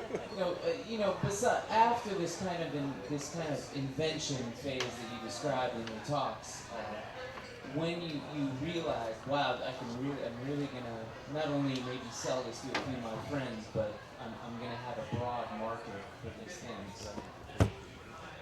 On total, I lost money. So lost a lot more than I made. But Charlie, would you agree that we were like, we had no money? We started, I think it was $600 we started with. Anyway, it was less than 1,000, that's right. For sure, man. And we financed the company on, the very beginning, $500 deposit. And we knew how to float checks with UPS and COG. We never bounced a check. And I'll tell you, there were people lined up out the door, and that's why people could, I was always wondering, man, it's only a matter of time until we get knocked off by some of the big guys. They're gonna figure it out. We used to buy parts from Mike Sinyard all the time, and he figured it out pretty quick. Man, that for being totally underfinanced and everything, we were just selling everything we could possibly make. And Tom here, who left the building like Tom usually does, he was the killer frame builder, insofar as he could turn out the big numbers and everything. It was amazing, and John Finley Scott here, he invested in a lot of Tom's frames, and then he gave us some of the frames to work through, and there was $10,000 in kind, and indeed, we paid John back. The next loan I got was from the Japanese government, believe it or not. It's strange. It took years to get the banks to loan us money and everything, but it was obvious that there was money to be made, after a while. But we didn't care, man. We wanted to spread bikes. We were just bike freaks that loved the bike life, and nothing better in the world to be working on a bike with bikes and turning people on. It was like doing a drug. It was selling a drug to people. It was like making people changing people. It's like that guy Bob Burrows, who was in the end of that repack film, you know, said, I'd rather be clunking, having his bottle of wine. That guy was a San Francisco fireman. He was no athlete at all. I made a bike for him, and I thought, well, man, this is going to be a bike that's going to wind up in a garage after 6 months. No way. It changed his life, and that changed my mind. At first, I thought these bikes are for athletes, and then it was like, this is a rolling party, a lot of fun. You don't have the cops' cars and concrete to deal with. You can go out and spend all the time in the world to do. And it was, like Joe was saying, a perfect entryway into the cycle world. It really was. I have to add to Gary's story there. Yeah, I loaned Gary $10,000, and he finally got things going. And this is a comment on his entrepreneurial skills. He didn't pay me in cash. He paid me in bikes. I owned the Cupertino bike shop. I go up to Marin, stuff my car full of his bikes, take them down, shove them back to our shop. They went up the front pretty fast. So he got a broader market for his product while improving his balance sheet. And I got bikes with no fresh investment of upfront capital to put on the floor. It was a very sweet deal, and I'm a very good businessman. And I've been an academic more than anything else in my life, but unlike most sociologists, I have nothing but profound respect for entrepreneurial talent. So here's your man. We have one more comment on that. After this, we're going to have time for one more question, and then I've been informed that we need to come to a conclusion. No questions. Any more comments on this topic? Well, let me just say that, most of the time going to work with Gary in the morning at our shop called Mountain Bikes, the idea of making money was not really foremost. The idea was, man, we got the coolest bike shop in the world and it's ours, and, maybe making money would be nice, but we're making bikes. And that was what the passion was for. The passion in my life has never been about money, it's been about bikes. And oh, and rock and roll. Oh yeah, all right, playing in my band. All right, thank you.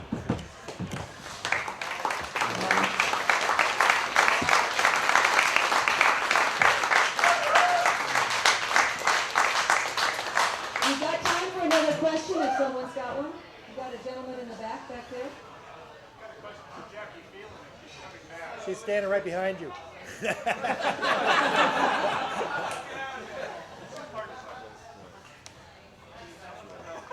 Mike? Andrew, can you get the mic back there, please? I don't think it is working. Yeah, okay.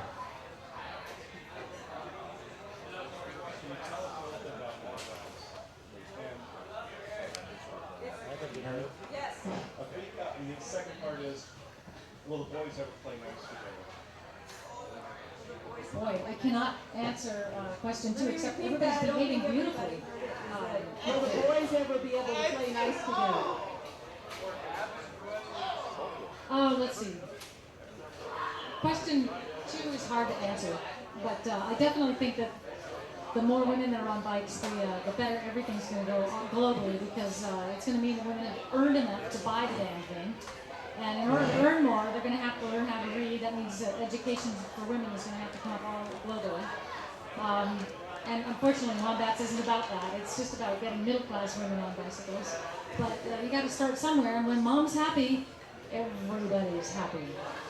So for me, Wombats, which is an acronym for Women's Mountain Bike and Tea Society, which is a para-religious feminist organization that is, in fact, the Church of the Splattered Gray Saints. And the older I get, the older they seem to get. But back when I was 25, we didn't have a name for the club. It was just sort of a, let's go ride and promise you won't kill me. And because people tend to look at me and think I'm going to hurt them. But I won't. I'll go slow. So anyway, the club ended up becoming kind of well known for going really slowly. And the newer the rider, the more popular you were. And once you got too good, you probably had to start racing or something. So Wombat still exists, but it's very undercapitalized. It is the thing that I guess I've had an 18-year head start on, and Specialized has not borrowed yet.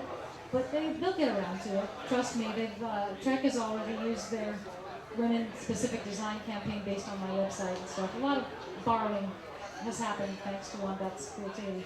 but I'll just keep creating, and maybe, who knows, maybe there will be like a global, I mean, obviously everybody's going to double their sales when more women buy bikes, right? And then we'll be back to 1890 when all the bike industries had to take out ads in the magazines in order to allay Victorian fears about women riding a bicycle and losing their femininity. And they, at the beginning of the mass market, had to do something, and they used fiction pulp format to do it. And the advertisers were all bicycle companies.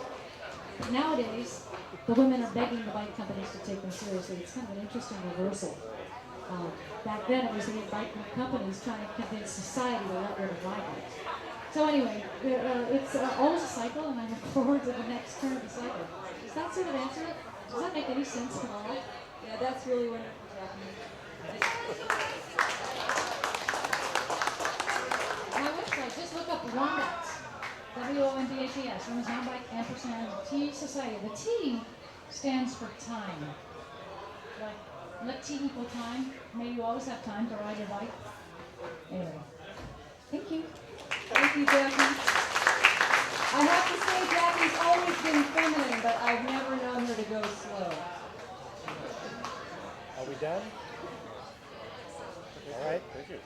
Thank you very much, everybody. I'd like to thank the panel for being here. I'd like to thank the audience for Thanks for the invitation. Hello, Chicago.